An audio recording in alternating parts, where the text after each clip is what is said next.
been a while. A whole year and a bit. Ignore that. Just don't look at that bit. Go. What washing? Oh, fuck it. That's going to annoy me. It's better. If we haven't met before, hello, my name is Katie. I'm a live event illustrator. I'm also a co-founder of The Good Ship Illustration with my friends Helen and Tanya. And I'm out of breath. I asked for some questions, but I was a bit impatient. I only asked about an hour ago, but there's been a couple, enough to get going. E turned 3 in June. She's just started Big Girl Nursery, which is very exciting. So it also means that she's now in education, childcare, 5 days a week. So she does 4 full days and then a half day on a Friday. And it's all paid by the government now, which is mind-blowing. It's so exciting. Because for the past year, I just didn't read the paperwork stuff properly and assumed that I wasn't eligible for anything. And then it was actually when we were looking at starting Big Girl School, the teacher looked me in the eyes and she was like, check that you're not eligible. And I was like, oh god, I hate reading boring paperwork, but I read it and look, I was eligible. I lost out on like £4,000 of free childcare, but we don't think about that. We just move on and we learn from our mistakes. So maybe that's how we start this video. If you're like me, don't not read things and just assume that you won't get them, because you might get them. First question was, how do you find this juggle? It's getting easier all the time. When I looked back on the videos from like newborn days, I was like, whoa, so much has changed. And even from last year, like now, she's always been very sleepy, but she carries on. She still sleeps really well. Touch wood, please keep sleeping. She loves Big Girl Nursery, so that's been good because I was a bit worried about changing, and she was so settled and loved normal nursery. She was doing longer hours at nursery, but it feels like I have so much more time now that she's doing school hours. It's a bit stricter about getting there on time, so I'm at the studio ready to work at 9 a.m, which I never ever was before. Like I was late every day pretty much to nursery at like 20 past 9, like whoops, here's my child, sorry, I have no idea why we're late. And now I'm getting more time in the morning and I finish a little bit earlier, but I am useless in the afternoon anyway, so I might as well be walking, picking her up. And that's something I am really enjoying now. Most of the time walk her to school, walk to the studio, and then walk back to pick her up, walk home. Like how wholesome is that? And it means that we're all getting fresh air and exercise. It's been really helping switch my brain from work mode to home mode, because just the walk is like, you know what I mean? When you're in work mode, it's really hard to go straight from deadlines and work into being a patient, nice mum. So the walk is really good. Claire asked, what are my working hours? So I've been fitting in with school. It's 8:45 till 3:15, so 9 till 3, like 3's at a push. I've learned that the hard way. I need to leave before 3 to get there on time. And how much offline time do I have? I'm so glad you asked, because look, I brought this guy with me. This is my dumb phone. It's not really dumb, but it's a Samsung. It's not a bad Samsung. I posted it on Instagram that I was really not enjoying a Samsung, and lots of Samsung lovers got in touch to tell me I was wrong, but I just don't like it. I'm filming this on my iPhone. This thing is too big for my hands. I can't get to all the buttons. I don't know how it works, so when I go to pay for stuff in shops, I'm like, trying to find the card payment button. It's doing the job, because the reason I got this was because I wanted to be offline in the evenings and at weekends. It's got WhatsApp, it's got text messages and phone, so that my family and my friends and people who have my number can get in touch with me. It doesn't have any social media, and you cannot put social media on it, because I installed the Balance phone operating system. And I think it was like £60 for a year. It means that, because I know myself, whenever I try some system, I just, like, if there's a timer, I'll cancel, or I'll change the settings and go back in. I cannot defeat the dumb phone. So that's been really good for time off, and I'm getting used to it. I kind of like that it's clunky, because I don't want to be on my phone. I've been reading lots of books instead, and that has been good. He really likes this because you can take pictures, you can take a selfie, and it can give you like a flaming beard and like flaming eyes. So she's been doing that. I was like, it's not a fun phone, this is my bad phone for just not looking at. So I have to keep it hidden because it has good filters. Offline time is tricky running an online business, and I'm hyper aware of like how phones are going to be for this little baby generation. I'm hoping it all changes and stuff. I saw an advert the other day for like a smart SIM where the SIM card has usage limits on it and stuff. Please world, can you make it much better? Thank you. The other question was how much propelling business do I do? I feel like I work as much as I did before I had a child now, just with better boundaries. There's busy times and there's quiet times. It's been a busy time because we launched Illustration Business Club last week, so that was full on, very intense week. This week I had a deadline for Aviva. I was supposed to do it yesterday, I just didn't get around to it, so I was up at 5 a.m. this morning in the studio finishing that, and then back home for breakfast and the school run, and then back in the studio for like back-to-back calls. But it's hardly ever like this. That's part of why I like being self-employed, is you can choose. And if I have a crazy busy day like this, I know tomorrow I can just chill. And even for the rest of today, like I don't have to do anything if I don't want to. This time last year, I was really busy doing Illustrated Live stuff. I was still in the scaling mode. I hadn't quite freaked out yet.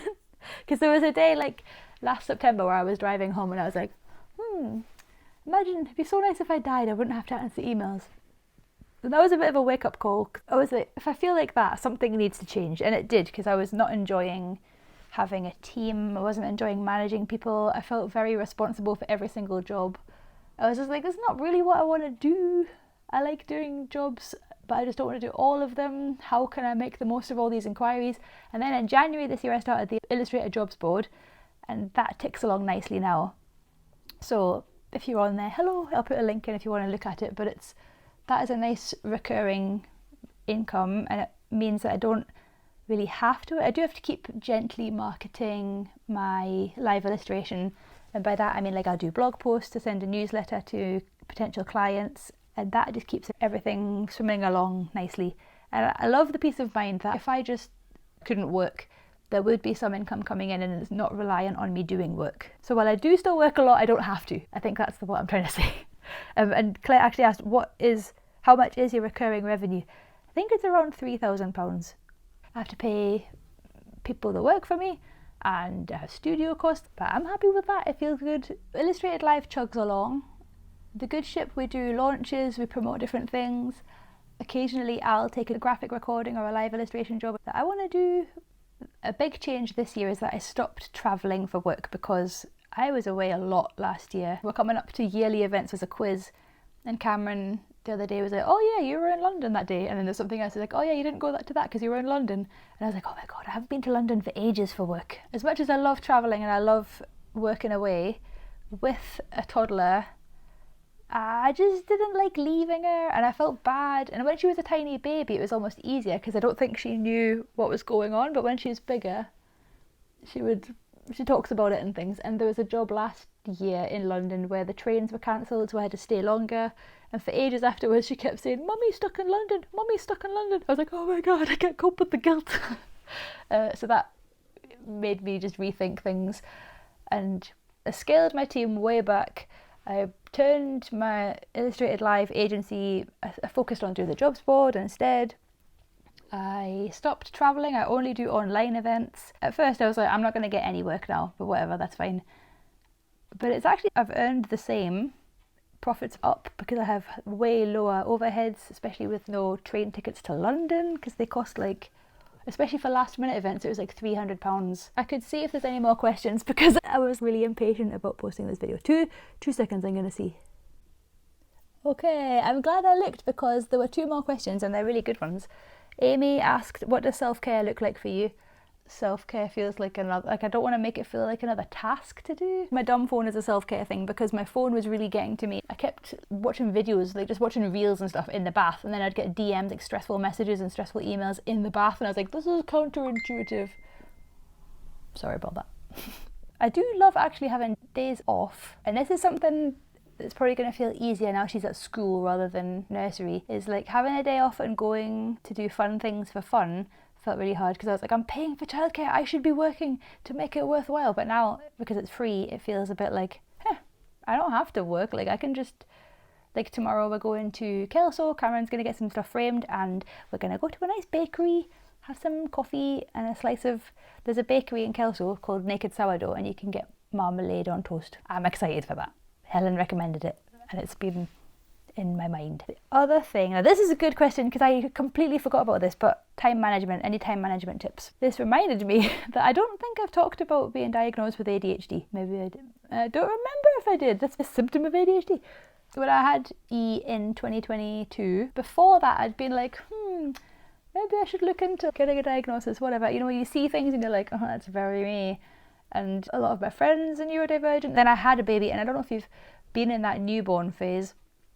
My brain was just like gone. And also having a newborn meant that all my like coping mechanisms and ways of remembering stuff and ways of dealing with having the brain that I have, I didn't even realize were coping mechanisms. It was just like in my mind I was like, everyone's like this. That's what prompted me to get a formal diagnosis and try medication, see if that helped. And I also had ADHD coaching. I got access to work last year and the year before. I haven't got it anymore because I don't feel like I need it anymore. I feel like I learned so much in those 2 years. It's been really helpful. Just understanding how my brain works has been so good, and knowing that some things that I experienced, like been told all my life that I was too sensitive, like hypersensitive, and then just learning that that is actually an ADHD thing, like rejection sensitive dysphoria.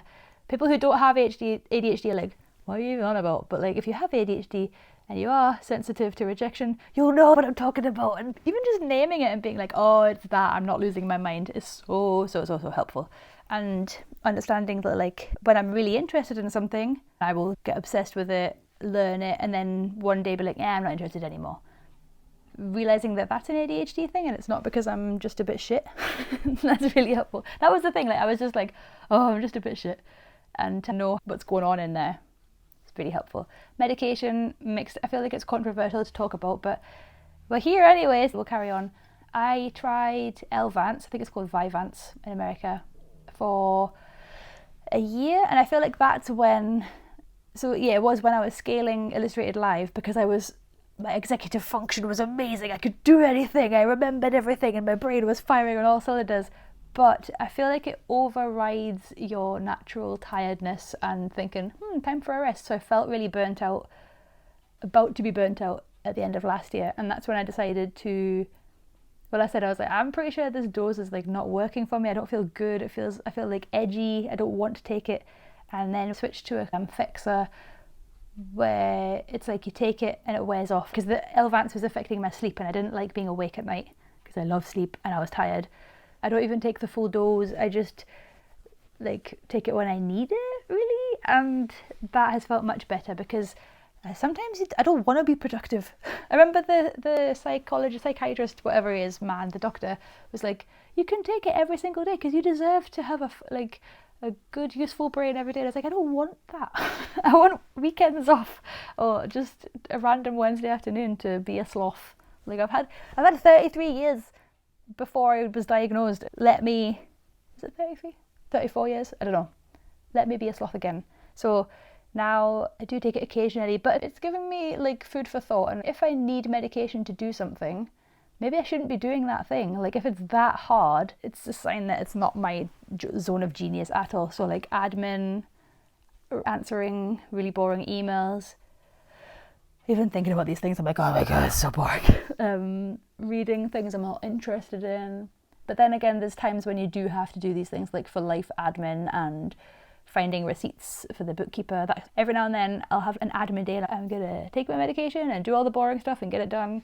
And then I've just designed the rest of my life to be doing things that I'm really interested in, like podcasting, doing stuff with Goodship, Jobs Board, writing for Substack, live illustrating, because that's always worked really well for my brain, because it's happening right now. That's the thing that I've always struggled with, is deadlines. So the happening right now thing is good. And yeah, I didn't answer anything about time management, but I feel like normal time management things don't really work. I saw a funny reel the other day that was like, time management tips for people with ADHD. Be like, okay, you're gonna need an old t-shirt and a coat hanger and a piece of wire. And people with ADHD are like, It's true, because I just need something, like everything works for 2 weeks and then it doesn't work anymore because it's not novel and new and exciting. Was it like you need novelty, urgency, competition, and a fourth one that I forget. I can't remember what it is, but that's like the things that motivate an ADHD brain. And the ADHD thing, I haven't talked about it very much, I don't think. I don't want to be accused of jumping on a bandwagon. And also, I'm not hyperactive at all. So I was diagnosed with combined ADHD, which is hyperactive and inattentive. But the hyperactivity is internal in my brain, but I don't present as a hyperactive person. Just my brain doesn't stop ever. And I have a lot of thoughts and a lot of feelings all the time. A big thing this year is I don't give a shit as much. Hopefully every year as I get older I give less shits. But this year, we're starting the jobs board. It attracted a lot of people being like, I can't believe you're charging people to look at jobs. This is shocking. And I got to the point where I was like, it's much easier if you just judge me than I try and explain what's going on here, because you're not going to listen to me anyway. So I feel like probably if you're watching this, you're not going to judge me about ADHD or think that I'm jumping on a bandwagon or trying to be trendy or whatever. But it's when things go into the wider world, people judge you. And I'm just learning to accept that. I've had a nice year of lots of time with my family, readjusting my idea of what success is, figuring out what is nice and what is not nice to do with my time. And business has grown, the good ship continues to grow, my Instagram has continued to grow, the jobs board is growing, like everything is fun and it all just feels like a big experiment. I've also been obsessed with human design. I'm a projector and I'm a 1-3 profile with emotional authority. I'm an energy projector, which means I have a little bit more energy than the average projector. I just love learning. Maybe this is my self-care, like just learning stuff. What else have I been really interested in? Rebel Finance School. There's pointing. Rebel Finance School. It's really, really good. But I feel like whenever I tell people about it, I sound like a crazy lady. But I'm not a crazy lady, it's really interesting. If you want to learn about investing, if you feel like, I should invest, I have no idea even where to start, it's really good, it's completely free. And for ages I was like, what's the catch? I'm going to find the catch. But these people are part of the FIRE community, Financial Independence, Retire Early. Their thing is they want to give back by teaching people how it works. And it's like the sort of investing where you just invest in a broad global index fund and leave it forever. And I was like, oh my god, lazy investing, it's my dream. I'm not telling you to go and do it. Nobody teaches you this stuff at school. They're just like, you should just magically know. And you can get a financial advisor, but understandably they'll charge you.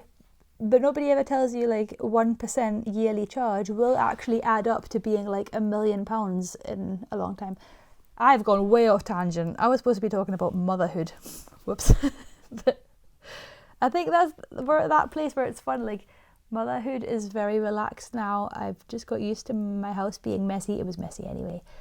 I'm learning how to do French plats. We do silly adventures. If we go to the supermarket, it's very stressful and a lot of running around is involved. I really, really love being a mum, and I really, really love running creative businesses, and I love just oversharing on the internet like this. I do.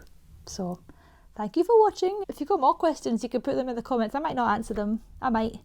But yeah, I'll see you soon. Bye bye.